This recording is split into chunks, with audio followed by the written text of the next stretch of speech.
Génial. Fait que maintenant, on commence. Donc, bonjour tout le monde. Je suis vraiment contente de voir que ce webinaire a suscité quand même l'intérêt de plusieurs personnes. On essaie de faire ça le midi pour que ça vous permette de pas devoir décaler de rencontres ou de comme pouvoir avoir moins de rencontres de votre journée.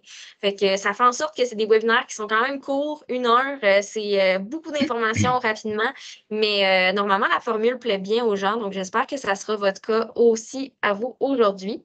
Donc, je vous rappelle le sujet d'aujourd'hui, donc les analyses en laboratoire. Donc, on a la chance d'avoir 2 invités avec nous aujourd'hui que je vais présenter un petit peu plus dans pas très longtemps. Donc, pourquoi on vous offre ce webinaire-là, le Conseil des industriels laitiers du Québec?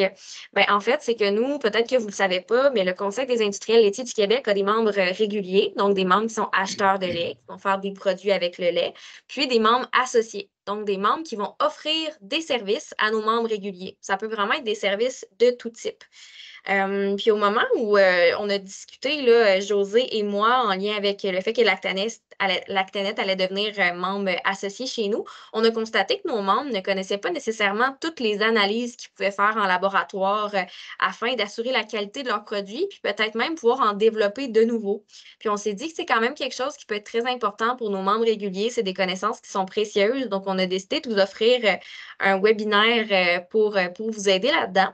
Il va y avoir des termes scientifiques dans ce webinaire-là. Il y a des gens qui sont très habitués avec ce vocabulaire-là, d'autres moins. Aucune gêne, pour vrai, si jamais il y a des choses que vous ne comprenez pas, Jean-Philippe puis José sont là pour vous aider là-dedans. C'est nos spécialistes, puis sont là pour répondre à vos questions, donc gênez-vous vraiment pas. Peut-être que moi aussi, j'en poserai des fois parce que c'est un vocabulaire qui me dépasse, je vais être honnête, mais on va faire du chemin aujourd'hui là-dessus. Donc maintenant, je vais vous présenter nos conférenciers qui ont super gentiment accepté de venir vous voir aujourd'hui. On est très content de vous avoir avec nous, José et Jean-Philippe. Donc, José est titulaire d'une maîtrise en chimie et a une riche carrière en recherche, développement de produits et d'affaires. Elle a auparavant travaillé dans l'industrie pharmaceutique, dans divers secteurs industriels et commerciaux, tant dans de grandes organisations multinationales que dans des entreprises de taille moyenne. Elle est chez Lactanet, pardon, depuis 2019. Puis son rôle consiste à gérer les opérations des 4 laboratoires canadiens de Lactanet avec efficacité pour soutenir les principales initiatives stratégiques de Lactanet, ainsi qu'à gérer les contrats des laboratoires du Manitoba et de l'île du Prince-Édouard. Donc, on est chanceuse d'avoir José aujourd'hui. Merci beaucoup. Puis maintenant, notre deuxième conférencier qui va être là, son collègue Jean-Philippe Anger. Donc, Jean-Philippe a obtenu un baccalauréat en biochimie de l'UQTR et une maîtrise en biologie moléculaire de l'Université de Montréal. Depuis, il a obtenu un certificat en gestion avec un profil en développement organisationnel au HEC. Son expertise passée comme superviseur de laboratoire en chimie environnementale et ses années en recherche académique lui ont permis de développer une connaissance variée de la science fondamentale tout en restant un gestionnaire efficace pour ses employés. Il travaille chez Lactanet depuis 2020, puis il a débuté comme chef de laboratoire au sein de laboratoire de référence, puis a évolué dans le rôle de gestionnaire au sein de cette même équipe. Donc, il est maintenant responsable de laboratoire de chimie et de microbiologie pour le site de Sainte-Anne-de-Bellevue. Fait que voilà nos conférenciers qui vont être là aujourd'hui. On a très hâte de les entendre. Donc, oups, j'avais oublié de montrer leur petite photo ici. Et sinon, les consignes pour le webinaire, vous êtes habitués, le micro fermé, à moins que vous fassiez une intervention. Votre caméra, puisque c'est filmé, c'est enregistré, vous pouvez l'ouvrir si vous voulez, mais si vous préférez la fermer, il n'y a aucun problème. Si vous avez des questions, vous êtes gêné de parler, vous trouvez ça plus facile, vous pouvez la poser dans le chat. Je vais être là pour m'assurer que vos questions soient bien entendues. C'est l'autre lien sur Donc, lequel on s'est inscrit. je pense qu'il y a quelqu'un son micro ouvert. OK, parfait. Génial. Donc, ça fait le tour. Maintenant, je laisse nos conférenciers commencer ça. Donc, j'arrête le partage d'écran et je vous laisse le contrôle de l'écran. Bon webinaire. Merci. Bienvenue. Je vais partager de moins une petite seconde, José. Oui. Donc, ça nous fait vraiment plaisir d'être ici aujourd'hui puis de pouvoir vous partager une petite portion des connaissances qu'on a sur les analyses de laboratoire, en particulier sur celles qui pourraient vous intéresser, vous, en tant que transformateur alimentaire. Donc, notre présentation de la ferme à la table, on va vraiment essayer de faire un overview là, de qu'est-ce qui se fait en termes d'analyse de laboratoire qui pourrait intéresser les transformateurs. Donc, un petit peu d'histoire sur Lactanet. Tantôt, on posait la question, puis quelques-uns connaissent Lactanet, d'autres pas. Donc, je vais y aller un petit peu brièvement pour que vous sachiez qui on est puis d'où on vient un petit peu. Donc, on peut dire qu'on est au front des développements qui ont eu lieu dans l'industrie laitière depuis plus de 50 ans. Ça fait longtemps qu'on est dans le portrait laitier canadien, puis plus particulièrement au Québec. Puis on en est très fiers. Donc, à l'origine, on avait une vocation qui était vraiment essentiellement DHI, ce qui veut dire contrôle laitier pour le producteur. Le PATLQ a été fondé par M. George Moxley, qui était un professeur dans le département des sciences animales de l'Université de McGill. Puis lui, il voulait favoriser l'évolution des troupeaux laitiers au Québec. Et puis, il a fondé un programme d'analyse des troupeaux laitiers, d'où l'acronyme PATLQ. Il ne pensait jamais que ce qu'il a fondé aurait tant de succès puis se répandrait comme ça partout au Canada. Mais son idée a fait un petit train va loin. Puis depuis ce temps-là, on est devenu Valacta. On a joint à nos services le paiement et la qualité du lait avec les producteurs de lait du Québec. Puis on a aussi bâti notre laboratoire de référence. Donc, tout ça s'est mis en place tranquillement, pas vite. On a parti notre expertise là-dedans. Puis, en 2019, on a créé Lactanet. Ça fait déjà 5 ans cette année. On va fêter notre 5e anniversaire début juin. Et puis, Lactanet, c'est vraiment le fruit d'un partenariat qui a été issu entre CanWest et entre Valacta, donc des compagnies qui faisaient essentiellement la même affaire du côté ouest et Ontario et du côté... il y a quelqu'un qui a un micro ouvert, je pense. Oui, c'est bon, je l'ai désactivé. C'est good. OK. Donc, c'est ça. Puis, le réseau laitier canadien, nous autres, on le connaît un peu plus sous le nom CDN, qui est la portion génétique pour maintenant Lactanet. Donc, vous le comprendrez, à faire un partenariat, à agrandir notre compétence, puis notre savoir-faire, puis notre expertise. Notre mission d'entreprise aussi s'est élargie, a évolué. Et puis maintenant, notre mandat, c'est de desservir toute l'industrie. Donc, depuis notre création Lactanet, eh bien, on a commencé à créer des liens étroits avec plusieurs partenaires différents de l'industrie, dont le CILQ, puis on n'est pas peu fiers de notre association avec eux. Fait qu'on s'est associé avec plein d'associations au niveau canadien, puis même au niveau international. Au niveau international, on pourrait penser, entre autres, aux associations que sont ICAR et IDF. Ce sont deux organisations mondiales. Puis là, on œuvre au sein de ces organisations-là, puis on a pu se bâtir une solide réputation, puis une crédibilité scientifique. Donc, c'est très important pour nous que tout soit basé sur la science et le savoir-faire. Donc, tu vas peut-être changer, Jean-Philippe. Donc, afin de pouvoir boucler la boucle, comme on vous le disait, là, on a offert nos services aux producteurs de lait. Ensuite de ça, on l'a offert à toutes les associations de représentants de transformateurs au niveau de la gestion du lait puis du paiement.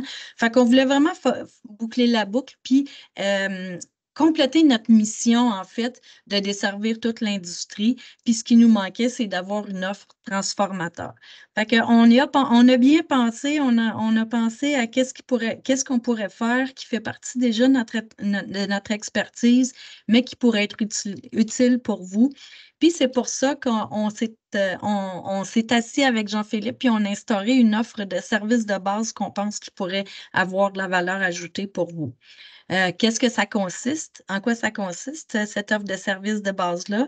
Eh bien sûr, on parle des services d'analyse chimique et aussi microbiologique. Ça, c'est tant pour les produits finis laitiers, la matière première ou les produits en cours de développement. On a aussi un service de trousse d'étalonnage qui va servir à faire la calibration des appareils, dont il y a certaines usines, je ne sais pas s'ils sont présents aujourd'hui, mais qui ont des appareils puis ils vont vouloir calibrer leurs instruments. On a bien évidemment un service d'analyse infrarouge pour préserver le lait cru et aussi on a un service d'essai d'aptitude. Donc, bref, on a 4 laboratoires au sein du pays qui sont accrédités ISO 17025, un qui est en Colombie-Britannique, un qui est en Alberta, puis qui possède lui aussi un laboratoire d'analyse de référence qui vont décrire un peu les services qu'on va vous présenter aujourd'hui, un en Ontario, puis bien sûr notre laboratoire au Québec qui est basé à Sainte-Anne-de-Bellevue. Donc, sans plus tarder, je vais laisser la place à Jean-Philippe qui va vous parler de ce qui est vraiment intéressant pour vous. Puis il va débuter l'histoire avec les avantages de faire affaire avec un laboratoire accrédité ISO 17025. Merci, José. Je vais répondre aussi un petit peu aux questions de Adèle avant qu'elle soit posée même. C'est peut-être pas nécessairement tout le monde qui a une bonne idée de qu'est-ce que c'est un laboratoire accrédité, qu'est-ce que ça fait, pourquoi est-ce qu'on voudrait travailler avec un laboratoire accrédité. Donc, c'est ça, certains se demandent peut-être qu'est-ce que ça veut dire. On peut déjà dire que c'est mieux d'être accrédité que de ne pas l'être. Donc, de base, le concept d'être accrédité sous-entend un niveau de qualité minimal. Il y a des critères très, très, très spécifiques à atteindre pour être en mesure d'aller chercher cette accréditation-là. Donc, de l'avoir, ça sous-entend déjà un meilleur niveau de qualité que de ne pas l'avoir essentiellement. Plus précisément, bon, les avantages qu'on pourrait avoir à travailler avec un laboratoire accrédité, on parle de niveau de confiance. Juste voir, est-ce que vous voyez bien ma souris, juste pour confirmer? Oui. OK. Donc, un niveau de confiance, de crédibilité accrue. On a un système de gestion de la qualité. Généralement, quand on est dans un laboratoire accrédité, on doit avoir de la documentation qui est adéquate. On a un système qui fait la gestion de la documentation. On fait la gestion des suivis. On fait la gestion de plein de documents. Donc, tout est documenté pour s'assurer que chacune des étapes du processus d'analyse est suivie et maintenue, qu'il n'y a pas de problématique de déviation quelconque. Donc, tout est très clair, essentiellement. Ensuite, on a aussi un niveau de compétence qui est plus élevé. On s'assure que tout ce qui est fait au niveau du laboratoire doit répondre à des méthodes qui sont strictes, à des méthodes qui sont des méthodes de référence. Donc, on s'assure généralement d'avoir quelque chose qui est très détaillé en termes de méthodologie aussi. Donc, par exemple, un nouveau technicien pourra rentrer dans un laboratoire, suivre le protocole pratiquement les yeux fermés, les yeux à moitié ouverts pour lire la méthode. Mais bon, l'idée étant d'être en mesure de suivre un protocole qui est clair, qui est précis, puis qui n'a pas d'ambiguïté. Donc, il n'y a pas de déviations nécessairement qui sont possibles par rapport au protocole de base. Ça l'assure que peu importe c'est qui va faire les tests, que les informations, les résultats qui vont être obtenus vont être d'un niveau de qualité supérieur, puis vont toujours être les mêmes résultats, peu importe qui va les faire. On parle aussi de s'assurer que les résultats soient plus fiables. On peut évaluer tout ce qui a rapport avec la reconnaissance internationale. Donc, d'avoir un niveau accrédité, d'avoir une accréditation particulière permet aux gens de reconnaître que ce laboratoire-là a un avantage compétitif, si on veut, par rapport aux autres laboratoires qui ne le seraient pas parce qu'on a une reconnaissance au niveau des différents organismes internationaux, dont par exemple le ISO. Je vous ai mentionné plutôt ICAR, IDF, qui sont deux groupes qui font beaucoup de recherche au niveau des produits laitiers. Donc, justement, cette reconnaissance-là d'avoir un laboratoire accrédité nous permet d'avoir une certaine reconnaissance. C'est un gage de compétence et de qualité. Comme je mentionnais, on a des lignes très, très strictes directrices sur plusieurs des méthodes qu'on doit suivre. Donc, généralement, on s'assure justement d'avoir de la documentation, on s'assure d'avoir des méthodes, on s'assure tout est réglementé, essentiellement, par rapport à ce qu'on fait dans le laboratoire. Puis finalement, ça permet au laboratoire de fournir un service de qualité. Puis ça permet aussi d'avoir une certaine gestion de qualité. Par exemple, s'il y a des non-conformités, s'il y a des plaintes que les clients ont, il y a tout un système de documentation pour s'assurer que ça c'est suivi, que l'information soit récupérée et que toutes les problématiques quelconques soient adressées. S'il y avait une source à ces problématiques-là, d'être en mesure de s'assurer que ça ne se répète pas. Donc, globalement, c'est quoi que ça veut dire un laboratoire accrédité? C'est un niveau, un gage de qualité, essentiellement. C'est quelque chose qui permet de dire, ce laboratoire-là offre des résultats de qualité. Mais vous allez probablement vous poser la question, mais pourquoi est-ce que j'aurais besoin de faire des analyses sur mes échantillons? L'idée de faire des analyses, c'est d'avoir de l'information additionnelle avant d'arriver à un produit fini. On s'entend, ça se peut qu'il y ait des problématiques quelconques dans votre processus, ça se peut qu'il y ait des changements qui aient été effectués, ça se peut qu'il y ait mille et une choses qui agissent dans votre processus de fabrication. Donc, faire des analyses dans un laboratoire permet d'aller chercher de l'information au fil de cette production-là, puis de s'assurer que les informations correspondent en fait avec ce que vous vous attendez d'avoir comme type de produit. Du côté chimie, on parle de niveau de contrôle de qualité. Donc, s'il y a des défauts, par exemple, au niveau de la production, s'il y a des problématiques de contrôle de qualité, s'il y a les produits finis, on veut évaluer c'est quoi les différentes composantes qu'on est supposé atteindre. Est-ce que notre production a été effectuée correctement? Est-ce que notre recette est bonne? Donc, d'évaluer ce type de changement-là. On parle aussi de conformité réglementaire. On veut s'assurer aussi que notre produit répond aux différentes lois ou règlements qui sont mis en place. Par exemple, la présence ou l'absence de certains contaminants. On parle aussi, par exemple, le tableau des valeurs nutritives. Donc, s'assurer que les réglementations de votre produit fini correspondent à ce qui est supposé être et la réglementation qui est associée. Puis, on parle aussi, délai de conservation, tout ce qui a rapport avec le produit et ses différentes composantes. Ça peut aussi vous aider en niveau de développement, quand on parle de développement de nouveaux produits. Si, par exemple, vous voulez faire un tout nouveau produit de fromage, un tout nouveau lactosérum, un tout nouveau produit laitier ou quoi que ce soit, vous voulez évaluer, quel est le type de mélange que je dois faire. On peut faire une certaine évaluation de cette composition-là au départ, faire les changements, évaluer par la suite est-ce qu'il y a des ajouts, quelconques changements peuvent être détectés pour le développement dans ces nouveaux produits-là. Donc, au fur et à mesure que vous faites votre développement, c'est des choses qui sont disponibles pour pouvoir évaluer les changements à faire dans votre production. Puis finalement, quand on fait des analyses, on a aussi une certaine traçabilité. Comme je mentionnais un petit peu plus tôt au niveau du tableau des valeurs nutritives, on reste transparent envers nos consommateurs ou envers les clients que vous avez. On s'assure que les gens ont l'information disponible et on permet cette transparence-là, ce qui donne un sentiment justement aux consommateurs de dire cette compagnie-là, ce producteur-là ou cette usine-là n'a rien à cacher. Elle est capable de démontrer les produits qu'elle offre et ses composantes, ses différents composants, essentiellement. On parlait justement de tableau des valeurs nutritives, c'est le style de traçabilité qui serait disponible. Un exemple, ou quelques exemples en fait d'analyses chimiques qui sont disponibles en laboratoire. On parle de matière grasse totale, par exemple pour une crème. On pourrait évaluer aussi la teneur en protéines d'un fromage, protéines et ou caséine, tout dépendamment le type de produit que vous effectuez. Concentration en sucre, les efficacités des ajouts de certains produits ou additifs dans votre production, par exemple des vitamines, des lactosérums, par exemple. Il y a plein de choses qui peuvent être ajoutées en cours de production. On peut faire l'évaluation de avant-après, on peut faire l'évaluation de... Il y a plein de points positifs, si on veut, de faire les analyses au fil de votre production. Puis finalement, un autre exemple, quantifier les minéraux, par exemple le calcium, potassium, c'est toutes des choses qu'on peut évaluer quand on fait, si vous faites par exemple un échantillon de fromage salé, c'est des choses qui peuvent être évaluées, savoir c'est quoi les différentes sources ou les différentes concentrations finales pour s'assurer qu'au niveau du goût, il y a une bonne saveur, au niveau du goût, qu'il n'y ait pas un goût trop salé, essentiellement.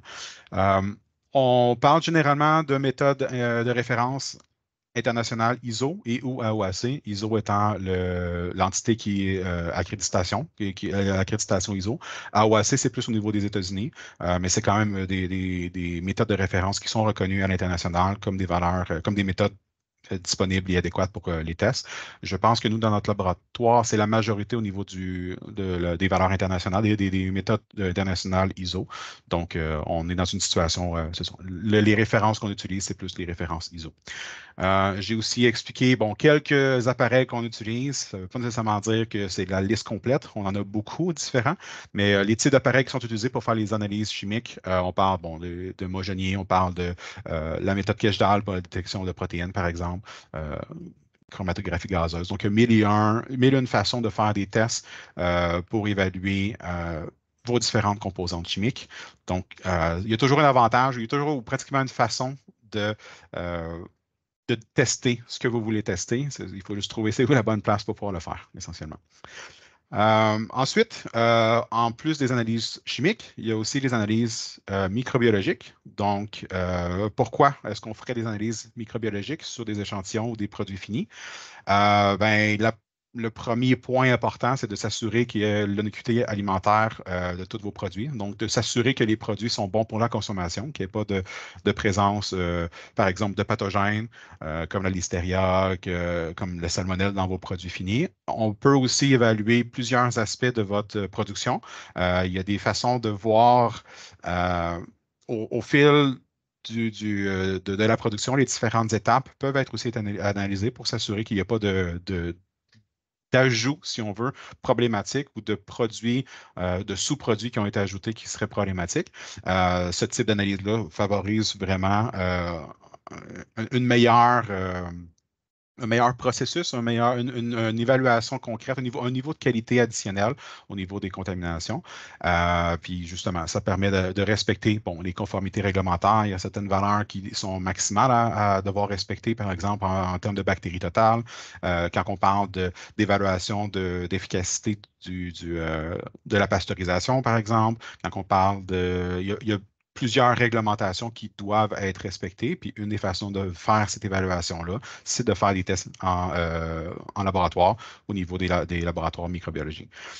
Puis finalement, il y a aussi une possibilité de faire des évaluations, de faire de la prévention, donc d'évaluer les sources potentielles de contamination. On parle justement soit dans les produits initiaux, qu'est-ce qui est utilisé dans votre processus, par exemple les matières premières, mais aussi au niveau de l'environnement dans lequel vous travaillez. Donc, si vous avez certaines sources de contamination ou des possibles sources de contamination dans votre usine, c'est possible de faire des tests environnementaux. C'est possible de faire des évaluations sur différents aspects de votre chaîne, si on veut, pour évaluer est-ce qu'il y a des sources particulières ou est-ce qu'il y a des contaminants dans l'air qui pourraient avoir un impact dans votre production.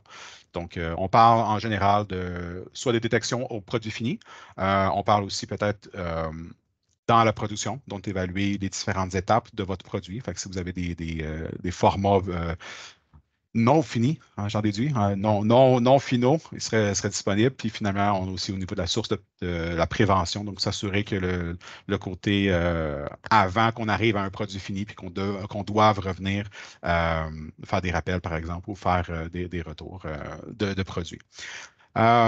Quelques exemples d'analyse microbiologique. Comme je mentionnais tantôt, les dénombrements de microbiens, on parle de bactéries totales, on parle de coliformes fécaux, on peut parler de E. coli, par exemple, dans l'eau potable. Ça, c'est des contaminations fécales qui pourraient arriver. On parle aussi de détection de pathogènes, par exemple, Salmonella, Listeria, qui sont les deux que j'ai mentionnés un peu plus tôt. Généralement, c'est basé sur les méthodes de soit Santé Canada, de la MAPAC ou de la CIA, l'Agence canadienne d'inspection des aliments, je crois. Donc, c'est ça, c'est basé sur des méthodes qui sont réglementées au niveau du Canada. On parle de la MAPAC plus spécifiquement au Québec, mais c'est ça, c'est un mélange des deux. En général, les deux vont être alignés en fonction de c'est quoi les différents critères qui sont associés. Donc, analyse microbiologique, super important quand on veut s'assurer que notre produit est bon pour la consommation, essentiellement. Un troisième point qui pourrait être très intéressant pour assurer la qualité de vos produits, c'est la vérification des appareils. Donc, comme José le mentionnait, certains d'entre vous ont peut-être des appareils qui sont utilisés dans le quotidien pour évaluer les différents les niveaux de certains composants, par exemple. Il y a les analyses en laboratoire qui peuvent complémenter ces produits-là ou ces analyses-là, mais en général, c'est beaucoup moins cher en termes de frais, si on veut, de faire les analyses directement au sein de notre propre usine. Certaines choses qui doivent être vérifiées, par contre, qui doivent être prises en compte, c'est la vérification de la calibration de ces instruments-là. C'est très important que ces appareils-là donnent des valeurs justes, parce qu'on s'entend si ça donne des valeurs biaisées d'un côté ou de l'autre côté, vous allez soit donner une quantité importante ou plus importante de certains composants par rapport à d'autres composants. Donc, comment on peut faire pour faire la vérification de ces appareils-là? C'est peut-être évident pour certains, mais c'est certains fournisseurs d'appareils, on va dire, vont dire que les appareils sont plug and play, sont directement utilisés tel quel, il n'y a pas de problématique, tout est bien, on l'achète, puis on peut l'utiliser sans souci ou sans quoi que ce soit d'autre. Malheureusement, ce n'est pas exactement le cas. Dans la majorité des cas, l'appareil tel quel devrait être fonctionnel pour donner une valeur assez précise, mais on s'entend que c'est toujours important de faire cette vérification additionnelle-là pour s'assurer qu'il n'y ait pas de déviation. On peut parler d'un bris quelconque au niveau de l'instrument. Donc, une des choses qu'on peut faire, c'est justement ces vérifications quotidiennes ou, je devrais dire, plus sporadiques, là, donc de temps en temps pour s'assurer que les appareils sont adéquats. Évidemment, ça reste à votre dépend. Donc, si vous jugez que c'est quelque chose qui est plus important, plus fréquemment ou moins fréquemment, ça va dépendre de qu'est-ce que vous avez comme production. Certains clients ont certaines usines ont des appareils qui sont peut-être plus en demande que d'autres. Donc, de s'assurer que justement, il n'y a pas de déviation au fur et à mesure que ces analyses-là sont effectuées, c'est un super bon critère de qualité ou d'amélioration de la qualité de vos produits. Donc, les avantages de faire les calibrations, on parle de contrôler la précision. On s'assure que les données sont récupérées, sont adéquates. Donc, au fur et à mesure de votre processus, il n'y a pas de déviation. On parle, même concept, contrôle des processus, les évaluations de déviation. Si on fait des vérifications assez fréquentes, on est en mesure d'évaluer ces déviations-là, puis de les corriger à la source avant que ça devienne une problématique majeure. Même concept, on réduit les risques. Si on évite les déviations, on va être dans une situation où on va pouvoir adresser les problèmes avant que ça devienne plus grave, si on veut. Donc, on évite, par exemple, dans un cas extrême, des rappels de produits qui auraient été envoyés puis qui n'ont pas les composants ou les réglementations associées à ces produits-là. Puis finalement, on peut aussi optimiser la performance des appareils, donc de s'assurer que les appareils sont bien maintenus en faisant ces calibrations-là, en faisant ces vérifications-là. Ça permet d'avoir moins de downtime, moins de perte de temps au niveau des réparations, au niveau des maintenances d'appareils, au niveau de tout ce qui a rapport avec l'utilisation de l'appareil en général. Donc, un appareil qui est plus fréquemment utilisé, qui est plus fréquemment vérifié, va avoir généralement une meilleure espérance de vie, donc va être actif beaucoup plus longtemps, donc moins de perte de temps. Puis finalement, un quatrième point qui pourrait être intéressant de faire comme vérification, comme amélioration de qualité dans vos processus, c'est l'essai d'attitude. Un peu dans la même optique que la vérification des calibrations pour vos appareils. Pour ceux qui utilisent des instruments déjà, c'est possible de se contre-vérifier. Donc, on parle de calibration ou de vérification de calibration quand on parle de valeur connue. Donc, on a une série d'échantillons avec des échantillons qui sont à valeur connue. On parle d'un essai d'aptitude quand on fait un test sur des échantillons qui n'ont pas de valeur connue. Donc, c'est à vous, si on veut, de faire un essai, puis de donner les valeurs qui correspondent à ces échantillons-là. Puis, on fait une évaluation statistique en conséquence de ça. Donc, l'idée dans un essai d'aptitude, c'est de s'évaluer puis de se comparer soit à une valeur de référence ou de se comparer à un groupe de participants puis évaluer c'est quoi ma performance ou c'est quoi mon niveau de résultat, si on veut, par rapport aux autres participants de cet essai d'aptitude-là. On parle d'évaluation de la compétence. Donc, comme je disais, c'est de se comparer à un inconnu, de se comparer à une valeur de référence, puis de s'assurer que le résultat qu'on obtient ou le type d'analyse qu'on effectue sur notre appareil donne les bonnes valeurs, donne les bons résultats. On peut aussi faire une évaluation de comparaison, donc se comparer avec les autres participants, s'assurer de est-ce que moi, je vise plus haut, je vise plus bas pour mes instruments, est-ce que j'ai une variation quelconque avec mes valeurs, est-ce que j'ai un biais systématique dans mes résultats. Donc, c'est une façon de faire une vérification de ce côté-là.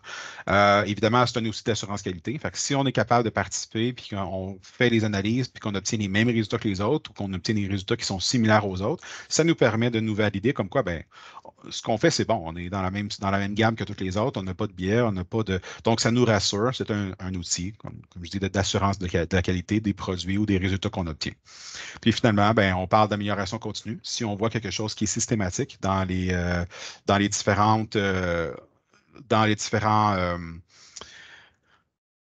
résultats, si on veut. Donc, on est tout le temps au-dessus pour certaines des analyses, mais ça se peut qu'on puisse se poser la question, est-ce que c'est notre processus qui a une problématique? Sans nécessairement qu'on ait des résultats qui sont inadéquats, ça nous permet de justement remettre en question certains des processus dans notre laboratoire pour s'assurer, ben, est-ce qu'on le fait correctement ou est-ce qu'on a un biais quelconque ou en gros, se poser des questions pour améliorer notre processus. Somme toute, ben, c'est ça. Ça paraît de se comparer puis de valider que ce que nous, on fait, c'est bon. Donc, c'est une des façons, des façons qu'on peut faire pour assurer la qualité des différents produits au niveau du laboratoire. Pardon, au niveau des usines.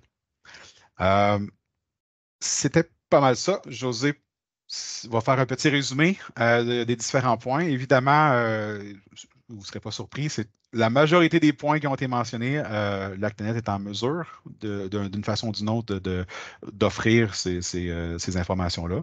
Mais avant de tout spoiler, José, je te laisse parler. On va enlever le mute, ça va aller mieux. Oui, c'est ça. Exact, merci.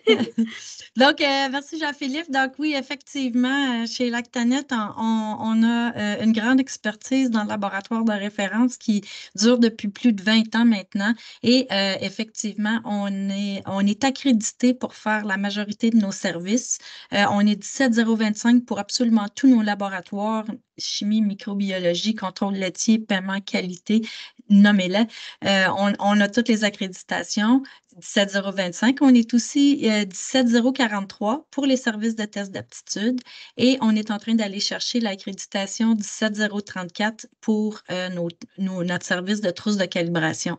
Ça fait longtemps qu'on offre nos trousses de calibration. Vous allez être surpris de dire comment ça, ils ne sont pas encore accrédités. L'accréditation est venue disponible en juin dernier seulement au Canada. Alors, dès qu'on l'a vu, on s'est dit, ben, c'est pour nous, on y va, puis on est en train de faire le travail nécessaire pour obtenir l'accréditation. Donc, évidemment, on fait tous les services que vous pouvez avoir besoin en termes d'analyse chimique ou de microbiologique. On offre les trousses d'étalonnage, puis on a aussi le programme AptiLab, qui est notre programme de test d'aptitude. Vous pouvez aller consulter sur le web si vous voulez, AptiLab. On a un site web qui décrit l'ensemble de nos services. Prochaine diapo. Donc, on se demandait si vous aviez des questions à nous poser sur à moi ou à Jean-Philippe, sur ce qui vous a été présenté. On aimerait ça vous laisser la parole un petit peu, puis aussi prendre le temps après de répondre à certaines des questions qui nous sont parvenues avec votre inscription. Donc, on va prendre le temps après ça là, de faire des réponses courtes mais précises sur ce que vous demandiez. Donc, on a une question de Laurence Bouillot. Oui, bonjour. Bonjour. Merci pour cette belle présentation. Donc, nous, on travaille déjà, Jean-Philippe Pinger a eu le plaisir d'échanger avec nous et avec Doua, ici présente, qui est ma collaboratrice, la superviseure de notre laboratoire. Déjà, on est ravis d'apprendre que vous réalisez des analyses pour les industriels. Donc, je pense que très prochainement, vous aurez un petit courriel de notre part. Et la question d'aujourd'hui, elle est relative au programme d'aptitude. Parce que nous, c'est ce que l'on voudrait. On voudrait rejoindre un programme d'aptitude d'essai. Et ma question, c'était, voilà, est-ce que il y a un calendrier annuel avec les matrices qui sont testées? Comment on fait pour rejoindre le groupe d'aptitude, se positionner, enfin, avoir les dates, etc., etc. Merci. Je peux répondre, José. Merci pour la question, Laurence. Oui, effectivement, c'est très, très facile. On a un calendrier, on a des dates précises, on a l'inscription pour 2024 est déjà effectuée, mais on permet les inscriptions plus ponctuelles. Généralement, on va favoriser plus une inscription annuelle, donc de participer à tous les différents tests. L'idée est très simple, c'est si vous avez une situation à un moment dans l'année, c'est bien de se contre-vérifier à plusieurs fois. Donc, si c'était la situation dans laquelle vous avez participé qui était problématique, ça ne veut pas nécessairement dire que le reste de l'année, c'est problématique. Et à l'inverse, ben, c'est ça, si vous êtes bon à un moment, ça ne veut pas nécessairement dire que c'est toute l'année. Donc, pour répondre à la question, oui, c'est très facile. On a le site aptilab.ca qui est notre site pour l'inscription. Sinon, juste de m'envoyer les informations par courriel, il n'y a pas de problématique. Je vais tout vous envoyer. On a un gros manuel d'explications sur comment s'inscrire.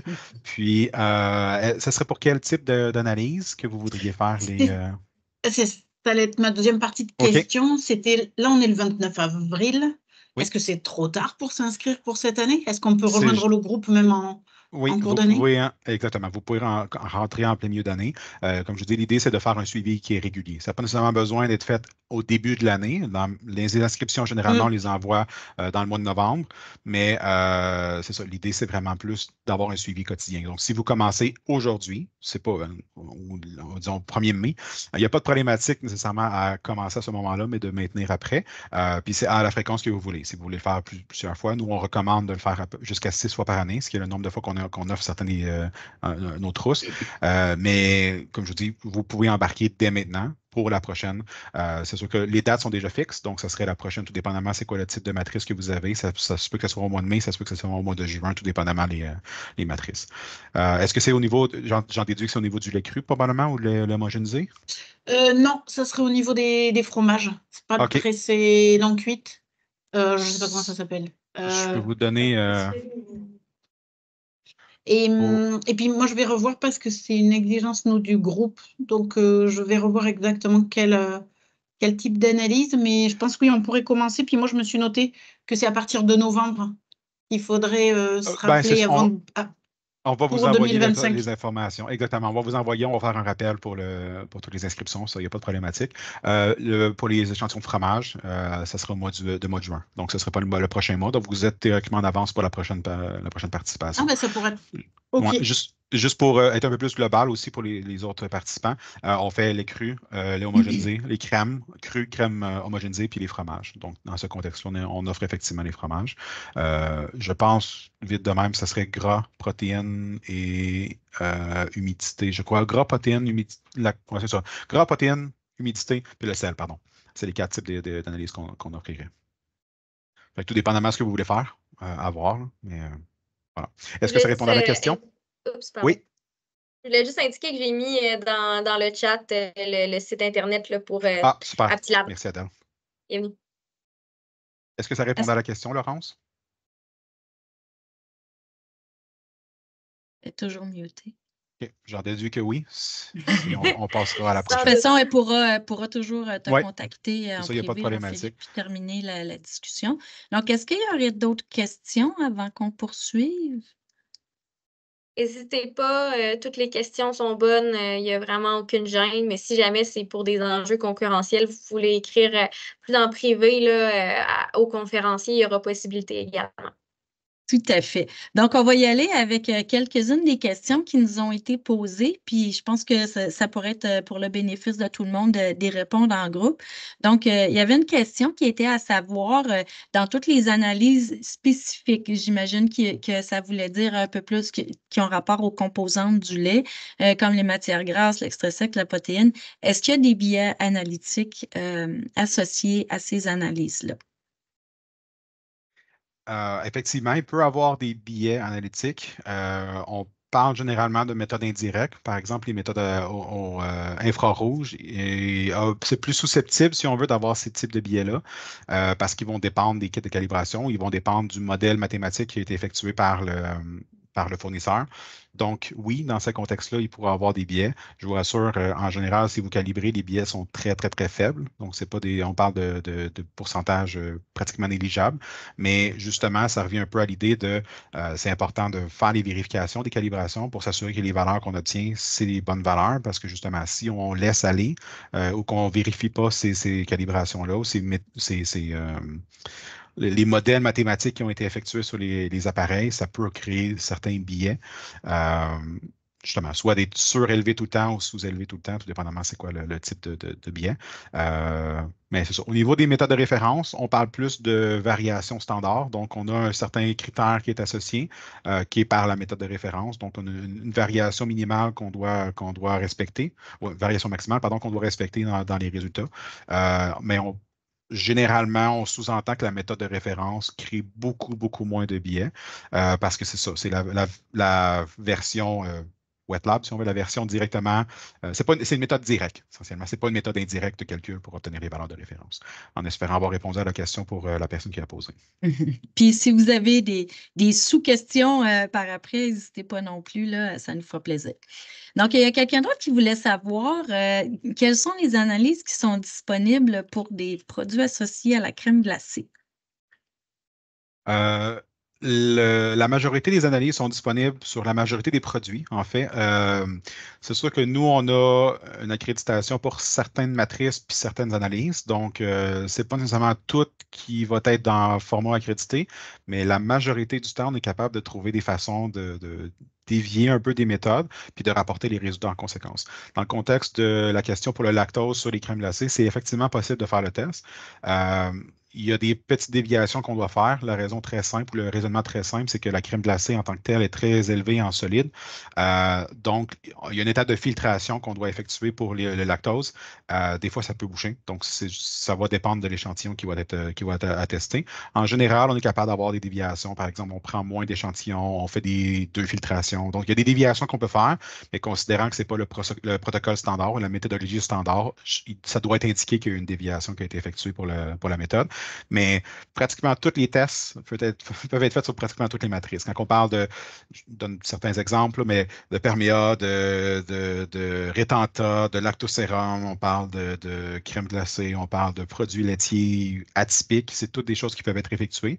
Donc, n'hésitez pas à poser des questions ou nous envoyer des courriels pour pouvoir savoir est-ce que c'est des choses qu'on peut faire. Je dirais dans la majorité du temps, on peut avoir beaucoup d'imagination puis trouver au moins une solution ou une piste de solution. Mais c'est ça, c'est juste que des fois, c'est des petites déviations par rapport au modèle ou à la méthode standard. Donc, dans ce contexte-là, la réponse, ça serait oui, on peut faire l'analyse de lactose. Même protéines, gras, en fait, gras, protéines et les solides, ça fait partie de l'accréditation. Donc, théoriquement, ce serait des valeurs accréditées, donc selon le protocole standard. Je pense que tu as un petit peu répondu à la prochaine question en même temps, qui était quelles sont les analyses typiques. Là. Fait que je pense que tu as fait un 2 pour 1. Si jamais la personne qui voulait... Là, je n'ai pas trop compris la différence lorsqu'utilisée à différents ratios. C'est peut-être dans une précision. Contexte, j'en déduis que c'est peut-être dans le contexte de faire un genre de courbe de calibration, une courbe d'étalonnage, donc d'avoir des concentrations différentes pour le même produit, la même composante. C'est justement quelque chose que nous, on offre à certains de nos clients. De faire une trousse de calibration, de vérification de calibration sur mesure, si on veut. Donc, par exemple, pour les lactosérums, on ne l'offre pas de base, mais on a certains clients qui veulent évaluer justement des grades ou des concentrations différentes de lactose. Donc, vont nous envoyer ou vont faire leur propre kit que nous, on va analyser, puis on va donner des valeurs de référence pour ces échantillons-là. Puis après ça, les échantillons qu'eux vont avoir créés avec nos valeurs de référence vont être en mesure de faire la calibration, la vérification de calibration de leurs appareils. Donc, de s'assurer indirectement, si on veut, d'avoir un kit de calibration qui est disponible pour la vérification de leurs appareils. J'en déduis que c'est ça la question. Donc, si jamais ce n'est pas le cas puis que la personne est présente aujourd'hui, n'hésitez pas à lever la main ou poser la question après le webinaire s'il y a quoi que ce soit. Sinon, nous envoyer aussi un courriel. Personne lève la main, fait que je pense qu'on peut poursuivre à la prochaine question. Oui, fait que c'est quelqu'un nous a demandé en quoi consiste l'analyse sur la protéine vraie. La différence, oui, versus la protéine brute, j'en déduis. La différence, c'est principalement au niveau de l'analyse puis le résultat qui est obtenu. Quand on parle de protéine totale ou protéine brute, c'est toute la protéine qui est présente dans l'échantillon. Le raisonnement, c'est le processus d'analyse pour obtenir la protéine passe par la mesure de l'azote. Donc, la méthode Keshdal qu'on appelle, c'est la méthode qui va faire une détection de l'azote présent dans l'échantillon. 99% ou 95% de l'azote présent dans le lait correspond à de l'azote dans les protéines. On appelle ça de l'azote protéique, qui correspondrait à la protéine vraie, pardon. Mais il y a un 5% ou une variation importante, pas importante, mais une petite variation qui est non insignifiante d'azote qui n'est pas de l'azote protéique. Généralement, on parle d'urée ou de contamination de l'urée, par exemple, pour le lait cru, qui a de l'azote aussi. Fait que si on procède avec l'échantillon tel quel, on va obtenir d'un côté l'azote qui vient des protéines et de l'autre côté l'azote qui vient de l'urée. Donc, on va avoir l'azote total, donc les protéines totales. Dans le contexte de protéines vraies, on fait une étape additionnelle où est-ce qu'on fait une filtration, on retire une partie de l'azote qui est l'azote qui correspond à l'urée. En gros, on retire l'urée, puis on fait une évaluation de la protéine par la suite, puis on obtient uniquement la protéine vraie. Donc, la protéine qui correspond spécifiquement à la protéine du lait. Donc, rien d'autres contaminations par rapport à ça. Quand on parle de caséine, c'est le même concept, c'est on va spécifiquement cibler la caséine, qui est une sous-catégorie des protéines du lait. Donc, voilà. Donc, il y a quelqu'un qui nous a demandé comment on pouvait évaluer l'empreinte carbone du lait cru via des échantillons. C'est un bien grand sujet à discuter en bien peu de temps ici, mais je vais essayer de faire vraiment une petite vulgarisation scientifique en 2 minutes, là. Puis, si vous avez plus de questions là-dessus, on a des experts scientifiques chez Lactanet avec qui je pourrais vous mettre en contexte. Et puis, eux, ils pourront vous donner vraiment la réponse longue. Donc, depuis quelques années déjà, quand on s'en va dans des conférences internationales, comme par exemple à ICAR ou à IDF, le sujet de l'heure a été depuis longtemps les acides gras. Donc, pratiquement les plus grands laboratoires autour du monde ont commencé à faire la détermination et le profil d'acide gras qui est disponible pour les producteurs. Ça les aide bien sûr à maximiser la qualité de leur lait. Suite à ça, le prochain sujet d'intérêt qui a été discuté dans ces conférences-là, puis on est au plein cœur de toute cette effervescence-là, c'est la durabilité. Puis comment est-ce qu'on fait pour que les produits non seulement l'industrie laitière, mais particulièrement nos fermes au Canada, pour ce qui nous concerne, participent à l'effort de durabilité, à l'effort qui vient des DFC, des Dairy Farmers of Canada, qui voudraient que d'ici 2050, on soit carboneutre. Donc, un des moyens d'aider nos fermes à être carboneutres, c'est bien sûr d'éliminer la production de CO2 à la source. Puis, un des principaux contributeur à la ferme, c'est le méthane. Donc, Lactanet, avec son équipe innovation et développement, a débuté des travaux de recherche vraiment intenses qui se veulent à la fin donner un outil aux producteurs pour pouvoir mesurer ses émissions de méthane à la ferme, puis pouvoir prendre des actions pour pouvoir les mitiger le plus possible, puis participer, comme de fait, à l'effort de toute l'industrie laitière canadienne qui est de devenir carboneutre.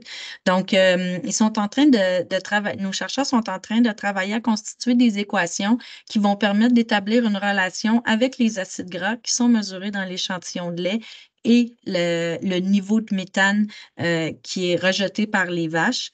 Donc, présentement, on fait des analyses d'acides gras pour les réservoirs à la ferme, mais dans un avenir très rapproché, ça va être aussi offert pour les vaches individuelles.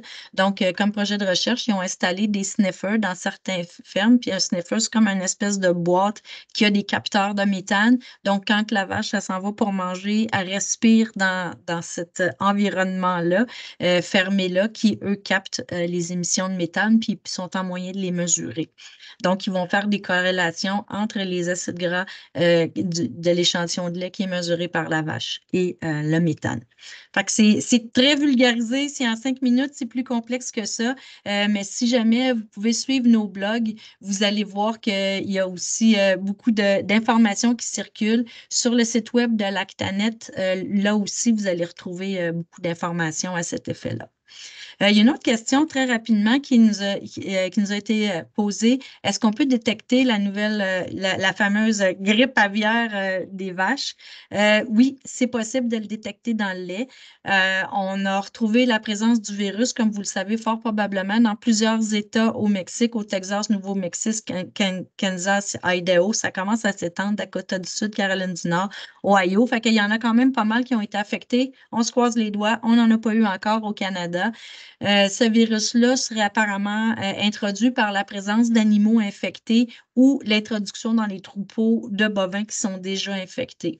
C'est une maladie qui est hautement contagieuse. Les symptômes s'apparentent à des mammites qui sont hautement transmissibles d'animaux en animaux. Il y a un faible contact pour l'être humain, puis via les produits de consommation, fait qu'il faut vraiment rassurer le consommateur. C'est vraiment plus les personnes qui sont en contact direct avec les animaux infectés, puis qui n'auraient pas pris les précautions appropriées. Mais quand on parle de tous les produits, tout ce qui vient du lait pasteurisé, il n'y a pas de problème, ça élimine le virus. Puis il n'y a pas de problème associé à ça pour la consommation. Mais c'est certain que ça inquiète le consommateur. Puis du côté du MAPAC, ils ne prennent pas ça à la légère. Donc, ils sont prêts, si jamais il y avait des cas rapportés d'animaux infectés au Canada, de pouvoir faire des analyses sur le lait de ces animaux-là, puis de pouvoir détecter si bel et bien le H1N1 se retrouve dans leur lait. Le problème, puis le hic avec ça, c'est que cette maladie-là ne donne pas toujours des symptômes aux animaux. Donc, les animaux peuvent être contagieux, mais ne pas présenter de symptômes externes. Donc, quand c'est des virus à déclaration obligatoire, c'est assez important, quand il n'y a pas de symptômes, de faire une surveillance ou des dépistages préventifs pour s'assurer que si jamais il y en a, on pourra le faire. Donc, là, on ne sait pas encore si c'est via le MAPAC que ça va être fait ou chez Lactanet, étant donné qu'on a accès au lait de réservoir. L'histoire dira, on est en pourparlers avec le MAPAC à cet effet-là, mais il y a effectivement une méthode par PCR qui peut détecter le lait. Présentement, elle est en train d'être validée aux États-Unis, puis dès que tout ça va être possible, puis si jamais on voit l'apparition de ces maladies-là, ben, on va pouvoir y aller puis régler tout ça. Yes. Ben, merci beaucoup pour les réponses à ces questions-là. Je vois le temps passer, puis je sais que vous aviez, vous, envie peut-être d'entendre les gens. Dans le fond, je pense que vous avez envie de développer une offre de service qui répond aux besoins des membres du CILQ et de toute l'industrie de la transformation laitière. Exactement. Si jamais il y a des gens qui sont à l'aise de partager leur point de vue, leurs besoins en termes de peut-être des analyses que vous aimeriez que Lactanet produise ou développe, je vous invite à peut-être l'écrire dans le chat, peut-être le dire si jamais il y en a qui ont des idées comme ça. Je peux laisser un petit 30 secondes là, pour que vous y réfléchissiez. Ben, on peut continuer juste une petite seconde, Adèle. L'idée, c'est Ouais. effectivement, je vais juste présenter la slide d'après, mais on n'a pas besoin de passer à travers. L'idée, c'est Lactanet veut aussi apprendre de vous. En fait, on veut s'assurer qu'on répond vraiment bien aux questions que les différents participants ou les différents clients, Intervenants de l'industrie soient impliqués, si on veut. Donc, on aimerait bien savoir, sans nécessairement répondre dans la question à maintenant. S'il y a des gens qui ont des choses qui sont extraordinaires, il faut les faire tout de suite, on peut les prendre. Mais en général, c'est ça, Adèle, comme mentionné Adèle, pardon, il n'y a pas de problématique. Vous pouvez envoyer des informations par courriel. Vous pouvez nous envoyer des informations soit à nous directement ou à Adèle qui va nous transférer. Le but, c'est de répondre le plus possible aux différentes questions qui pourraient être dans l'optique présente. On a un souci qu'on semble ne pas avoir de solution. On aimerait savoir des idées ou des optiques différentes. Est-ce que Lactanet peut nous aider là-dedans? Donc, juste de poser les questions, c'est un peu ça. Désolé, Adèle, j'ai pris la place, mais c'était ça. C'est juste pour pouvoir passer sur la question d'après. Ben, Donc, il y a je aussi laisse la place maintenant. Mais, il y a aussi, oui. il y a quelques usines qui fabriquent des produits alternatifs aussi. On sait que dans les nouvelles tendances, les consommateurs, souvent, ils recherchent autre chose aussi pour plusieurs raisons. Donc, si vous avez des besoins pour ces produits-là aussi, ça pourrait être analysé via les mêmes types d'analyses, le cochon. Si vous avez des choses à mentionner, pas de souci. Sinon, je vais juste mettre les informations de comment nous rejoindre. Mais comme José mentionnait, quand on parle de produits alternatifs, c'est lait de soya, lait d'amande, c'est des choses qu'on pourrait théoriquement analyser dans le laboratoire. Donc, juste de nous rejoindre, puis on pourra déterminer en conséquence.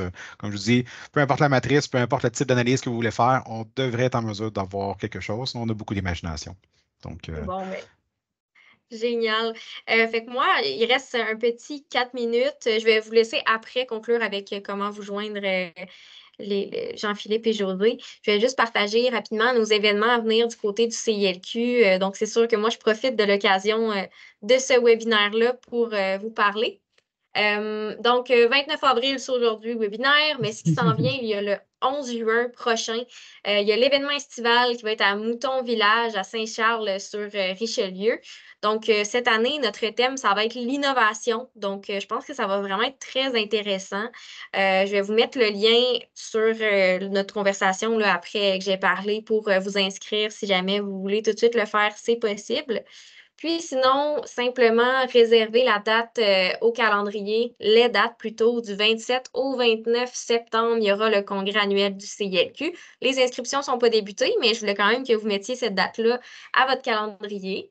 Je vais vous mettre également dans le chat, pardon, le sondage de satisfaction. Puis vous allez également recevoir un courriel du CILQ très prochainement là, pour vous inviter à répondre à ce sondage-là. Pour nous, c'est super important, les feedbacks. Ça nous aide à vous offrir du contenu qui vous intéresse, qui vous plaise, qui vous informe vraiment des choses dont vous avez besoin. Puis je pense que pour Lactanet également, ça va être apprécié pour eux d'avoir vraiment votre rétroaction sur la présentation qu'ils ont fait. Donc, je ne vous retiendrai pas plus longtemps que ça. Je sais que vous avez sans doute tous des journées très, très chargées, mais je tiens à vous remercier une fois de plus. C'est toujours super intéressant de vous avoir avec nous tout ensemble, de pouvoir discuter d'enjeux comme ça, de sujets super importants pour l'industrie. Puis, je tiens à remercier de nouveau nos conférenciers qui ont accepté de prendre le temps là, d'être avec nous pour nous expliquer ça, puis de faire le tour de qu'est-ce qu'ils offrent Lactanet là, à l'industrie de la transformation laitière. Ben, nous aussi, on vous remercie vraiment beaucoup. Fait qu'à mon nom, puis à mon nom personnel, pas au nom de Jean-Philippe, puis toute l'équipe Lactanet qui est derrière, parce qu'on ne fait pas ça toute seule. On a plein de techniciens qualifiés qui travaillent avec nous. Donc, on vous remercie de votre temps. Le temps, c'est précieux aujourd'hui. On a toujours 1001 projets qui nécessitent notre attention. Fait que merci de nous avoir écoutés. Puis on espère que ça va vous avoir été utile puis que ça va avoir été instructif pour vous. Fait qu'au plaisir de se rencontrer dans les événements CILQ.